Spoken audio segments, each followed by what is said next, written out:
Hello everyone, स्वागत है आपका हमारे यूट्यूब चैनल पे। तो आज की वीडियो में हम डिस्कस करने जा रहे हैं section number 4 of the Indian evidence act, जो कि डील करता है प्रिजम्पशन से।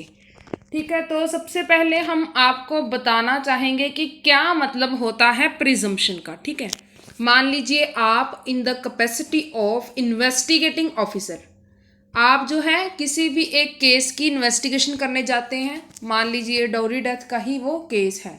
ठीक है, तो आपके सामने सबसे पहले जो है वो डिसीज्ड की डेड बॉडी पड़ी है। ठीक है, फीमेल की, जिसकी अभी अभी शादी हुई थी। ठीक है, साथ के साथ आपके सामने जो है वो उस डिसीज के द्वारा जो भी लेटर लिखा हुआ है, जिसमें सारा कुछ बताया गया है कि कब कब जो है मेरे से डिमांड की गई थी डॉरी। ठीक है, और साथ के साथ आपके सामने कोई भी ऐसा एविडेंस है जिससे आपको ये इन्फर हो, अनुमान लगा सके आप कि हाँ ये डॉरी डेथ है। ठीक है, तो हम उसे ही प्रिजम्पशन कहते हैं। ठीक है, इन तीनों चीजों के होते हुए भी जो आप प्रिज्यूम कर रहे हैं तो उसे हम कहेंगे प्रिजम्पशन। ठीक है, तो अब हम देखते हैं क्या कहता है लॉ। सबसे पहले डेफिनेशन नहीं बताई इसकी, ठीक है, इंडियन एविडेंस एक्ट में, पर Babulal versus state of Rajasthan में बताया गया है when the court made inference for the truth और फॉल्सहुड ऑफ द एविडेंस। फर्क यहां पर क्या है, आपने जो है investigate as an investigating officer आपने देखना था कि क्या डॉरी डेथ हुई है कि नहीं, पर यहां पर क्या है, सेक्शन नंबर 4 कहता है कि किसी भी एविडेंस की फॉल्सहुड या फिर ट्रुथ को जानने के लिए कोर्ट जो भी अनुमान लगाती है, जो प्रिज्यूम करती है, उसे हम कहते हैं प्रिजम्पशन। क्लियर? तो अब हम देखते हैं कितने टाइप्स की प्रिजम्पशन है। सबसे पहला मे प्रिज्यूम। ठीक है, प्रिजम्पशन ऑफ फैक्ट भी इसे हम कहते हैं। भाई बच्चे ना जो पहली बार लॉ पढ़ते हैं, इंडियन एविडेंस एक्ट स्पेशली, बहुत कंफ्यूज हो जाते हैं। इस चीज को इतना ज्यादा डीप में चले जाते हैं कि भाई क्या है क्या भाई ये। ठीक है, बिल्कुल इतना भी ज्यादा खिलाने की जरूरत नहीं है इसके मैटर को, क्योंकि जनरली ये सिर्फ और सिर्फ एमसीक्यू में भी पूछा जा सकता है, और या फिर हम कह सकते हैं 2 और 5 मार्क्स के लिए ही पूछा जा सकता है। इतना इससे ज़्यादा इंपॉर्टेंट नहीं है, क्योंकि हमारे पास और भी कई कंसेप्ट हैं। ठीक है, मे प्रिज्यूम, हाँ ये जो कह सकते हैं हम कि पूरे एक्ट को अंडरस्टैंड करने के लिए आपकी इसकी अंडरस्टैंडिंग होना बहुत ज़्यादा ज़रूरी है, रादर टू मेक नोट्स। ठीक है, तो मे प्रिज्यूम, जहां पर भी इंडियन एविडेंस एक्ट में मे वर्ड यूज हुआ होगा, मे वर्ड, तो when it is the provided by this act that court may presume the fact until and unless not disproved। ठीक है, तो मान लीजिए पहले की इलस्ट्रेशन में आप थे आईओ। ठीक है, अब जो हम एग्जाम्पल देने जा रहे हैं, इस एग्जाम्पल में आप एक मैजिस्ट्रेट हो। ठीक है, तो अब क्या हुआ भाई, आपके सामने जो है, आपके सामने एक केस आया। ठीक है, एक गर्ल थी जिसकी अभी अभी शादी हुई थी। ठीक है, 7 साल पूरे नहीं हुए थे उसकी डेथ को। ठीक है, तो उसको जो है फोर्स किया जा रहा था, हरासमेंट की जा रही थी उसकी कि तुम डॉरी लेकर आओ। ठीक है, तो अब भाई आप जो है इस फैक्ट को, ये जो है एग्जाम्पल हमने आपको बताई है, ये सेम डिस्कस की गई है सेक्शन 113A में। ठीक है, तो आप इस एक्ट को, यहाँ पर अब वर्ड यूज है मे, तो इस फैक्ट के लिए आप जो है उतनी देर तक प्रिज्यूम करेंगे कि हाँ ये डॉरी डेथ है, जितनी देर तक इसको डिस्प्रूव करने के लिए कोई भी अदर एविडेंस नहीं लाया जाएगा। ठीक है, फिर से रिपीट कर रही हूं, आप उतनी देर तक as a magistrate dowry death जो है उसको प्रिज्यूम करेंगे जितनी देर तक उसको डिस्प्रूव करने के लिए, उसको खारिज करने के लिए, जो है उसको कैंसिल करने के लिए, सिंपल लैंग्वेज में कह दूं, कोई और दूसरी पार्टी जो है कोई और एविडेंस नहीं देती। ठीक है, इसका मतलब ये है कि रिबटल्स भी होते हैं। ठीक है, रिबटेबल है ये, कोर्ट की डिस्क्रिशनरी पावर है, मे वर्ड यूज हुआ है, कोर्ट की डिस्क्रिशनरी पावर है कि वो अदर पार्टी को कहे कि हाँ तुम भी इसके जो है डिस्प्रूव करने के लिए एविडेंस लाओ। सेम बात कही गई है Mangat Ram versus state of Haryana के केस में। ठीक है। अगर आपको मे प्रिज्यूम क्लियर हो गया तो आगे वाले कंसेप्ट जो है वो बहुत ही ईजी हैं।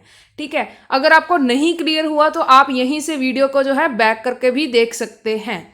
तो अब हम देखते हैं शैल प्रिज्यूम क्या है। इसे हम प्रिजम्पशन ऑफ लॉ भी कहते हैं। क्यों?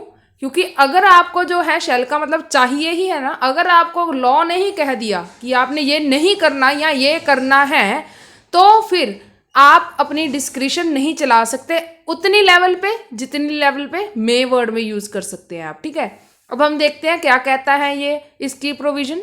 When it is directed by this act that court shell presume the fact until and unless it is not disproved। ठीक है, तो अब भी सेक्शन 113B जो है वो डोरी डेथ की बात करता है। पिछले वाले 113A में क्या था, अबेटमेंट थी।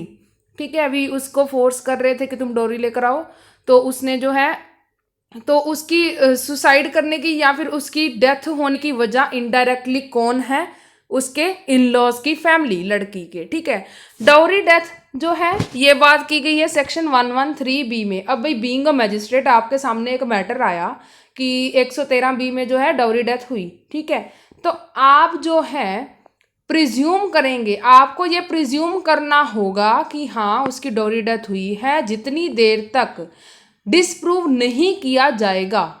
ठीक है, मतलब रिबटेबल है, मैंडेटरी भी हम इसको कह सकते हैं, जबकि पिछले वाले में सिर्फ और सिर्फ डिस्क्रिशनरी पावर थी कोर्ट की कि वो अदर पार्टी से एविडेंस ले, पर इसमें मैंडेटरी है। ठीक है, तो Kailash versus state of Rajasthan में भी सेम यही बात कही गई है।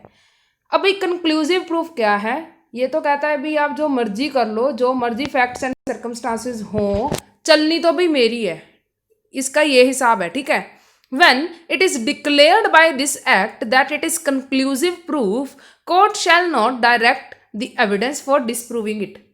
ठीक है, लेजिटिमेसी ऑफ चाइल्ड का आपके पास केस आया। ठीक है, तो बीइंग अ जज आप क्या करोगे, तो आप उसको कहोगे कि हाँ जो क्राइटेरिया दिया हुआ है सेक्शन 112 में कि क्या ये child with in the 280 days of the continuation of valid marriage पैदा हुआ है या फिर नहीं, और भी क्राइटेरियाज हैं, हम डिस्कस करेंगे अगली वीडियोस में, तो आप उसी को चेक करोगे।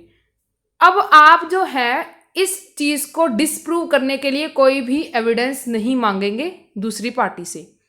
ये एक कंक्लूसिव प्रूफ है कि हाँ वो बच्चा जो है वो लेजिटिमेट है, अगर जो है वो 280 days of the continuation of the valid marriage जो है पैदा हुआ है। ठीक है, तो ये तो था हमारा मे presume, shell presume and conclusive proof. फिर से अगेन मैं यही बात कह रही हूँ, it is only for your concept clarity, इससे डायरेक्ट क्वेश्चन नहीं बनता इन योर एग्जामिनेशन। ठीक है, जो आएगा भी तो वो सिर्फ और सिर्फ 2 या 5 मार्क्स का ही आएगा। अब देखते हैं भाई chapter number 2 Indian evidence act का, उसका सेक्शन नंबर 5 क्या कहता है। Court shell allow the evidence in suit और प्रोसीडिंग। अब भाई कोई भी सूट सिविल नेचर का हो चाहे और प्रोसीडिंग जुडिशियल प्रोसीडिंग हो, तो कोर्ट ने कौन कौन से एविडेंस को अलाउ करना है। अब भाई वो एविडेंस अलाउ करेगी जो एविडेंस किससे रिलेट करते हो, रिगार्डिंग दी एग्जिस्टेंस और non existence of any fact in issue और fact declared to be relevant. Declared to be relevant मतलब रेलिवेंट फैक्ट ही होगा। अब भाई कोई एक चीज़ है, पर्टिकुलर चीज़, क्या आप जिस दिन बी का मर्डर हुआ था, अगर आपने हमारी पुरानी वीडियो देखी होंगी तो आपको भली भांति याद होगी ये इलस्ट्रेशन। मान लीजिए आपको जनवरी की 25 को 2020 में आप जो है दिल्ली गए थे, तो उसी रात को जो है एक पर्सन है बी जिसकी आपसे कोई भी आर्गुमेंट हुई थी इन द पब्लिक, तो उसका मर्डर हो गया। अब भाई regarding the question of your existence और नॉन एग्जिस्टेंस सिर्फ इसी चीज़ की एविडेंस लेगी कोर्ट, या फिर कोर्ट को जो लगे कि हाँ ये रेलेवेंट फैक्ट है या फिर फैक्ट इन इशू में आता है, इसकी डेफिनेशन हमने डिस्कस की हुई है अपनी हमारी पुरानी वीडियोस में। ठीक है, तो आप चेक कर सकते हैं।